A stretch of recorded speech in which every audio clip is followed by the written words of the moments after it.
What you doing giving up? You ain't dead, don't give up. You'll know I gave up when I died. You'll say, well, he's through. As long as there's a bleep on the monitor, don't count me out. What you doing giving up? I've never seen such hopelessness and discouragement. You have no right to be discouraged. Discouraged about what? Hopeless about what? You're alive. You're not dead. Get up. You don't like the way things are. Change it. Change it. You're not going to change anything. Just keel over and die. If you're going to keep living every day, what are you going to do with these weeks and months and years if you're not going to change your situation, your circumstance? Why are you crying about stuff you can change? Get up! I refuse to cry about anything I can fix. I'm not going to cry about it. I'm going to fix it. If I don't like being around you, I ain't going to cry about it. I'm going to leave. I don't stand here and be all stressed out. You go to your corner, I'll go to mine. Why are you crying about things you got control over? I don't care how bad your debt is. I don't care how bad your credit is. I don't care how far you're under. You can't help where you've been. You can change where you're going. Oh, you don't hear what I'm saying? Quit being silent about what you believe. If you believe you're coming out, start talking it. Tell them you're coming out. I know I've been behind and I know I've been late, and I told you the check was in the mail and you never got it. But let me tell you something. It shall come to pass. I'm going to send you a payment and a half till I get out of this, and I may double up. And you can count on me when my tax returns come back. I'll send you a triple payment. But one way or the other, I'm coming out of this. If I can't come out with a shovel, I'm coming out with a spoon, but I'm going to dig my way out, because it shall come to pass. I'm coming out with a fork. I'm coming out with a pick. I'll scratch my way out, but I'm coming out. It shall. See, God is raising up radical people. Why would God give you power and then not want you to use it? Acts 1:8, you should have power after that the Holy Ghost has come upon you. You don't need to give power to somebody who won't cry. You don't hear what I'm saying to you? You're in a fight and you're getting beat up and I hand you a stick. And ain't no need me handing you a stick if you're going to stand there and cry. If you ain't going to do nothing but cry, I can keep my stick and let you get beat up. If I hand you a stick, I'm giving you power over the situation. Wipe your face and start swinging. It'll work if you work it. It'll work if you work it. The stick ain't gonna fight if you don't swing it. We gotta do some gift assessments. We gotta assess what do we have instead of crying about what we don't have and who wasn't there, who left us and who didn't raise us and who forsook us and who betrayed us and who was dishonest, who lied. Oh, you can't work with nothing you ain't got. What is that in your hand? Use what God gave you. You gotta use what you got left. You can't worry about the years you lost. You gotta use the years you got left. You can't go back to being 15 if you're 40, but what are you gonna do with 40? Take 40 and work it. Not half-heartedly. It is that diligence that makes the difference in success. Effort. Nobody builds a business visiting the company they're building. They mean like 16 hours a day. Diligence. You have to be focused on it. You can't be building something and vacationing. You can't open up a bakery and eat up the profits and then say God isn't blessing me. It's not that God isn't blessing you. It is diligence. You can't get customers that you're taking care of and come an hour and a half late and then wonder why you're not successful. Diligence.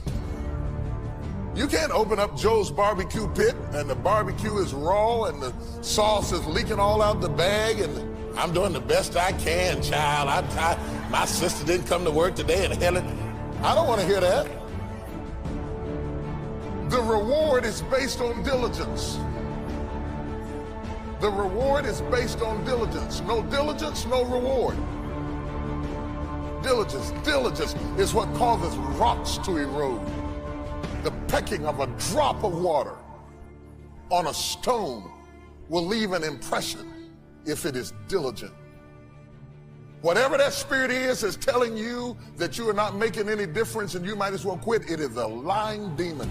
If a drop of water on a solid rock can make a difference, and just by being persistent, no bigger, no smaller, no heavier, no greater, just one drop that will not stop dropping on a rock will make a difference, then how much more ought you to be able to make a difference if you are diligent? Just do not stop. It's a soft generation. You quit on everything. I'm serious. You quit and you ain't even tried yet. Listen to me. Pain is temporary. It may last for a minute or an hour or a day or even a year. But eventually it will subside and something else will take its place. If I quit, however, it will last forever. Don't worry about a little pain. My greatest asset is I was homeless, so I can't feel a whole lot of pain. I've already been alone. You have to give it everything you got. No more TV, no more parties, no more playing. If you don't have a 4.0, what you need to be doing is studying.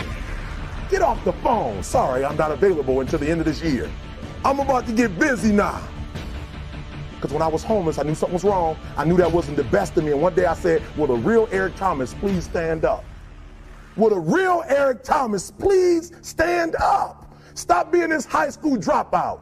Stop giving up. Stop sleeping on the street. Stop walking up and down Finkel Avenue like you ain't got nothing and get your GED. Stop being afraid to take a test. Stop being afraid to go to college because your daddy didn't go and your mama didn't go. Stop being afraid and be the best Eric Thomas you can be. But listen to me, it's going to be hard. It took me 12 years to get a 4-year degree, but I got it. And guess what? On a degree, it don't have dates. So if it took you 4 and it took me 12, it don't show up nowhere. But I'm exactly where I wanted to be because I realized I got to commit my very being to this thing. I gotta breathe it, I gotta eat it, I gotta sleep it. And until you get there, you'll never be successful in life. But once you get there, I guarantee you, the world is yours. I don't care what it is. It might be your GED. Focus on it. Might be your diploma. It might be your degree. It makes no difference what it is, whatever it is. Once you focus on it, God said that thing is yours. Take no hostages. Don't take no for an answer. Keep on climbing till you get it. And just because men say no don't mean it's not going to happen. It does not mean it's not going to happen. It may not happen through you, but it don't mean it ain't gonna happen. It may not happen through her, but it don't mean that it's not gonna happen. You don't like your life changing. You don't like your finances changing. I'm not talking about falling out on the floor and prophesying and speaking in tongues. Get up, baby. It'll work if you work it. Faith without works is dead. God told you faith without works is dead. I'm glad you believe God, but if you don't get up and work it, it ain't gonna happen. Touch somebody, say, work that thing. For things to change for you, you've got to change. Otherwise, it isn't gonna change. Before I met Mr. Shove, I used to say, I sure hope things will change. That seemed to be my only hope. If it isn't going to change, I'm in serious trouble. And then I discovered it isn't going to change, so I'm in serious trouble. I did a seminar one time for Standard Oil executives and management in Honolulu. And we're having a conference one day on this big conference table. And one of them said to me, Mr. Rohn, you know some fairly important people halfway around the world. What do you think the 80s are going to be like? I said, gentlemen, I do know the right people. I can tell you. So they all listened very carefully. And I said, gentlemen, based on my wide experience, I can really honestly say to you, in my opinion, in the 80s, it's going to be about like it's always been. Aren't you glad you came? That's inside. I don't pass that around just everywhere. Now, of course, I said that to make a point, but I also said it because it's accurate. It's going to be about like it's always been. It isn't going to change. The tide comes in, and then what? It goes out. For 6,500 years that we know of, recorded history, and probably long before that. So it is not going to change. It gets light, and then what? It turns dark.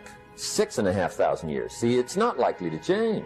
And we're not to be startled by that. And if the sun goes down, the guy says, what's happened, what's happened? It means he hasn't been here long, I guess, right? It always goes down about this time. Pray tell, how often does winter follow fall? Every year regularly for the last 6,500 that we know of. See, it is not going to change. The last 6,000 years reads like this: opportunity mixed with difficulty. That's how it reads. It isn't going to change. The man says, well, if it isn't going to change, how will my life ever change? Answer, when you change. And whether I'm talking to high school kids or business executives, my message is always the same. And it goes like this: the only way it gets better for you is when you get better.